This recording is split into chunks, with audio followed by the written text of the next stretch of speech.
अस्सलाम वालेकुम दोस्तों, मैं हूं असलम आलम और आप देख रहे हैं गल्फ एक्सपर्ट।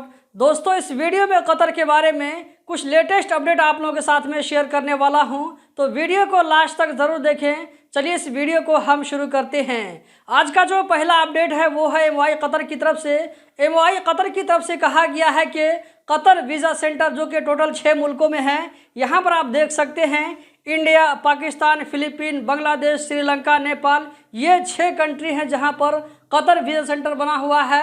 वर्करों को अगर कतर आना होता है काम करने के लिए तो पहले उन लोगों को वहां पर अपॉइंटमेंट लेकर के, जो कि कंपनी वाले अपॉइंटमेंट लेते हैं, तो वहां पर मेडिकल करवाने के बाद में, फिंगर करवाने के बाद में जब वीज़ा निकलता है उसके बाद वर्कर कतर जा सकते हैं। तो यहाँ पर एमओआई कतर की तरफ से कहा गया है कि इंडिया में दिल्ली, बम्बई, कलकत्ता, लखनऊ, हैदराबाद, चेन्नई और कोची में कतर वीज़ा सेंटर है, जबकि पाकिस्तान में इस्लामाबाद और कराची में है, फिलीपीन में मनीला में है, बांग्लादेश में ढाका में है, श्रीलंका में कोलंबो में और नेपाल में काठमांडू में। तो इस तरह कतर वीज़ा सेंटर की टोटल तादाद 13 पहुंचती है। दोस्तों, आप लोगों को मालूम है कि इसी जुमा को मोरक्को में जो ज़बरदस्त ज़लज़ला आया था, जिसकी वजह से वहां पर बहुत ज़्यादा तबाही हुई है, तो कतर की तरफ से भी इमदादी सामान भेजा गया। इसी तरह वहां पर इमदादी टीम भी भेजी गई। तो यहाँ पर जो आप लोगों को इमदादी टीम काम करते हुए नजर आ रहे हैं, तो इसमें कतर के भी लोग शामिल हैं। कतर के लोग भी वहां पर बचाने वालों में शामिल हैं। और उसके अलावा यहाँ पर आप देख सकते हैं कि वहाँ जो जख्मी हुए हैं ज़लज़ला के नतीजे में, बिल्डिंग के गिरने के नतीजे में, तो उन लोगों को अगर ब्लड की ज़रूरत पड़ती है तो ये टीम वहाँ पर एक तरफ से आप देख सकते हैं कि सारे लोग वहाँ पर ब्लड डोनेशन का काम कर रहे हैं। वहाँ पर जो जख्मी हुए हैं उन लोगों को ब्लड देने का काम कर रहे हैं। आप लोगों को इस वीडियो के बारे में क्या कहना है कमेंट बॉक्स में ज़रूर बताएं। दोस्तों, आप लोगों को मालूम है कि कतर में लगभग 1 साल पहले वर्ल्ड कप खत्म हुआ है। तो वर्ल्ड कप के होने की वजह से कतर को क्या बेनिफिट मिल रहा है, यहाँ पर इसके बारे में एक अपडेट दिखाया गया है। यहाँ पर आप देख सकते हैं, ये जो नीचे में आप लोगों को लाइन नज़र आ रही है, ये लाइन दिखा रहा है कि 2022 में कतर में कितने लोगों ने विजिट किया था, कितने लोग वहां पर विजिटर के तौर पर कतर घूमने फिरने के लिए गए थे। और 2023 जो अभी चल रहा है, ये देख सकते हैं, ये 2023 का डाटा है।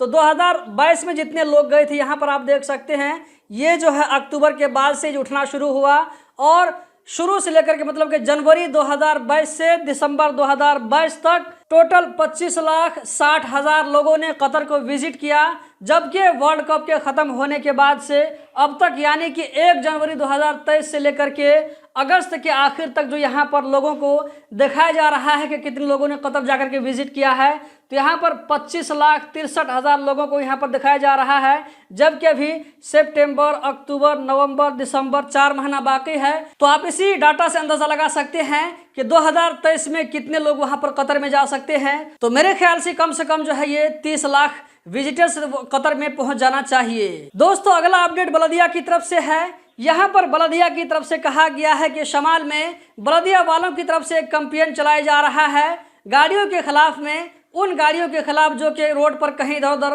रोड के साइड में या ये कि फुटपाथ पर, गली मोहल्ले में कहीं पर वैसे ही पड़ी होती है, उसको कोई पूछने वाला नहीं होता है। तो ऐसी गाड़ियों के खिलाफ एक कैंपेन चलाया जा रहा है। इसकी शुरुआत 3 सितंबर से ही हो चुकी है और अभी तक बलदिया वालों ने 70 गाड़ियों को उठा लिया है। और ये जो कैंपेन चलाया जा रहा है शमाल में, अलगारिया व सकब व अबू दलूफ, अभी जो मैंने जिन जगहों का नाम लिया है, खास करके ये कैंपेन उन जगहों पर चलाया जा रहा है। दोस्तों, आप लोगों को मालूम होना चाहिए कि कतर में कोई भी क्राइम करे, चाहे बाहर का आदमी हो या ये कि वो कतरी आदमी हो, सबके लिए वहां पर कानून बराबर है। यहाँ पर आप देख सकते हैं, इसमें कहा गया है, यहाँ पर पब्लिक प्रोसिक्यूशन की तरफ से 2 ऐसे ऑफिसर जो कि एमओआई डिपार्टमेंट में काम करते थे, इन लोगों को यहाँ पर जुर्म क्या था, ये लोग अपने पोस्ट का, जिस पोस्ट पर वो लोग काम कर रहे थे, इसका वो लोग गलत फायदा उठा रहे थे।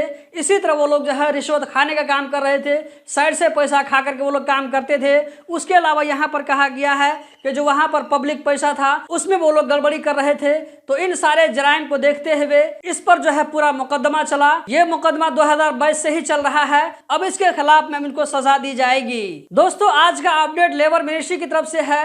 लेबर मिनिस्ट्री की तरफ से कहा गया है कि ऑनलाइन प्रोफेशन चेंज करने के लिए यहाँ पर सिस्टम को लॉन्च कर दिया गया है। आप यहाँ पर हेडिंग में देख सकते हैं। ये जो है 13 सितंबर 2023 का न्यूज़ है। तो इस न्यूज़ के डिटेल में कहा गया है कि जो कंपनी वाले अपने वर्कर का प्रोफेशन चेंज करना चाहते हैं तो उन लोगों को लेबर मिनिस्ट्री डिपार्टमेंट में नहीं जाना पड़ेगा, बल्कि इस काम को वो लोग ऑनलाइन तरीके से कर सकते हैं। उसके अलावा एप्लीकेशन को डालने के बाद में इसको चेक भी कर सकते हैं कि इस पर कितना काम हुआ है, और काम होने के बाद में ऑनलाइन जो एग्रीमेंट बनाना पड़ता है, न्यू एग्रीमेंट, वो एग्रीमेंट भी वहीं से बनाने का ऑप्शन मिल जाएगा। तो दोस्तों इस वीडियो में इतना ही। हम मिलते हैं जल्द ही किसी नई वीडियो में। इस वीडियो को देखने का बहुत बहुत शुक्रिया।